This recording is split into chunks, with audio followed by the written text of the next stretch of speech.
Princess Nikki Onyeri is a prominent Nigerian health advocate, gender champion, media personality, and political figure. She is globally recognized for her decades of activism in fighting breast and cervical cancer across Africa. She is the founder and executive director of Princess Nikki Breast Cancer Foundation, a leading awareness organization in Nigeria. She co-founded and served as Director General of the Forum of African First Ladies Spouses Against Cervical, Breast and Prostate Cancer.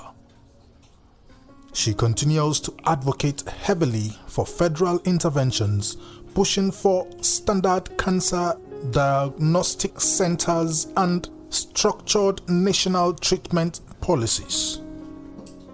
She is a highly visible political figure within the ruling All Progressives Congress, APC, in Nigeria. She acts as the national convener and director general of the Forum of 2027 APC Female Aspirants Network, FEFAN. She leads the Traditional, Royal, Cultural and Religious Women Leaders Network for the Renewed Hope Agenda to rally political inclusion. She speaks out extensively against zoning and coercion, urging Nigerians to vote purely on competence and integrity rather than tribal sentiment. She holds a bachelor's degree in economics education from the University of Benin and a postgraduate diploma in mass communication from the University of Lagos. She previously worked as a producer and presenter for Lifeline Television and served as a public relations officer for the Federal Airports Authority of Nigeria. She wrote the book From the Margin to Mainstream: Navigating Gender Inclusiveness in Nigeria to Systematically Address Women's Leadership Obstacles. Today, she will be speaking at another book launch and birthday celebration of Honorable Ambassador Helen Nelson Inyang, talking on divorce and how it affects women. Clarity to a topic that has been muted for a very long time. And on that note, I would like to start with you, Ma. Sorry, Ma. Yes, Ma. My first question is, how does the lack of communication contribute to the silent divorce? Good evening, everybody. Is it working? Is it on?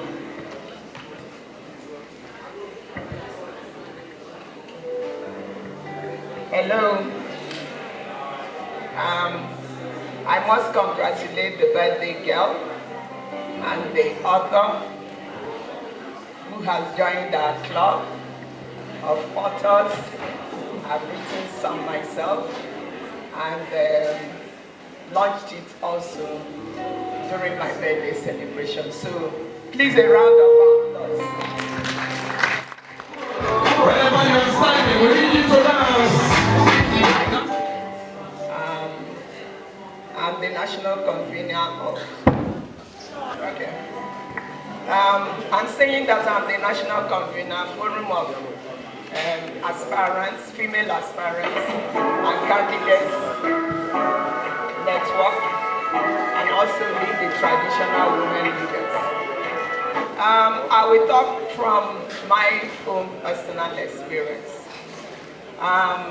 When you talk of silent divorce, what exactly are we talking about? I think my own understanding, and yet to read her book, is where two people, the man and the woman, are living in a home and they're not properly in the marriage as a couple. Both of them are still there. hanging on, in quotes. Some cases, they are living separate lives. They are in different rooms. In some cases, there is no, we are all adults sleeping together. And we know that once if a woman and a man is not together, especially a lot of things they could discuss. A lot of things. Okay. A lot of things they could discuss when they are together, they will not be able to do it. So that's not a family. There's so much tension, stress, mental health issues. And I think communication, for so many people, communication plays a large part in having a successful marriage. And where a couple is not discussing, and I can tell people, because I'm divorced, that the major problem I had was also communication. Because when I talk to my then husband, or he talks to me, we were not communicating. If I say something, it means something else to him. He says something, it means something else to me. So we were sort of either quarreling, fighting, and at a point it got to a situation, because personally I didn't want to continue on that quarrel path. Even when he's talking, I keep quiet because I was getting tired of the quarrel. So communication in marriage between a couple, and for what we are talking about, divorce today, is very important. Once you don't have communication, that relationship, I don't think will work. It's not going to work so much. Thank you. You know, I'll still tell people that this is a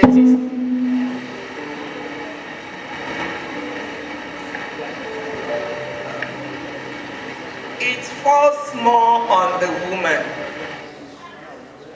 because as you know, for any relationship to work, mostly it's the woman that has to give more for it to work.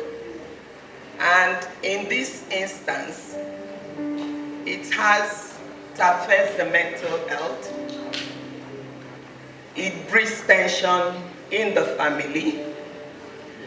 It brings stress. It affects your health. And in my case, as young as I was then, 20, I got married at 22, and within a year plus, my marriage had broken apart by 24. And I haven't remarried up till now. It's more than 40 years. The only child I have had turned 40. So you find that in my own personal case, I started having headache, constant headache, hallucinating at 24, not eating well. And I know my family members try coming around, talking, but as it is, my father will tell you, I didn't know that man. You are the person who brought him. It is you that will decide whether to stay or leave. I've trained you as my daughter. No man trained any of my girls. So the decision is yours. Whatever you decide, I will support you.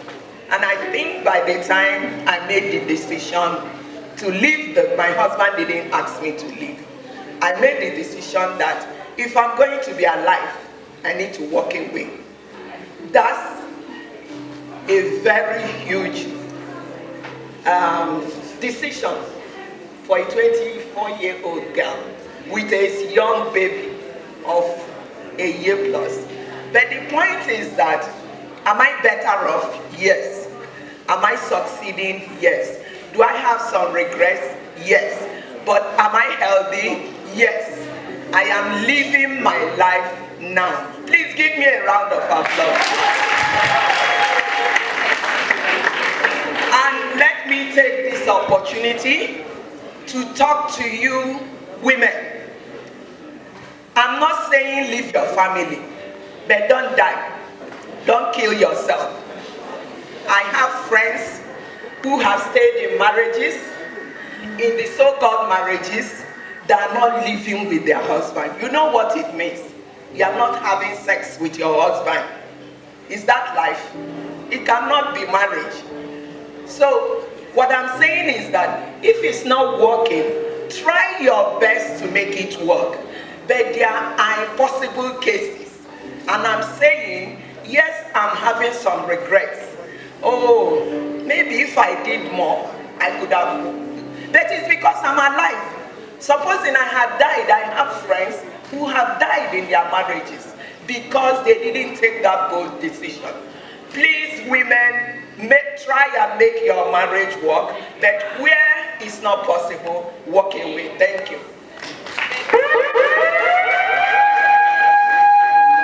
Thank you so much, Ma, for that. That was very elaborate.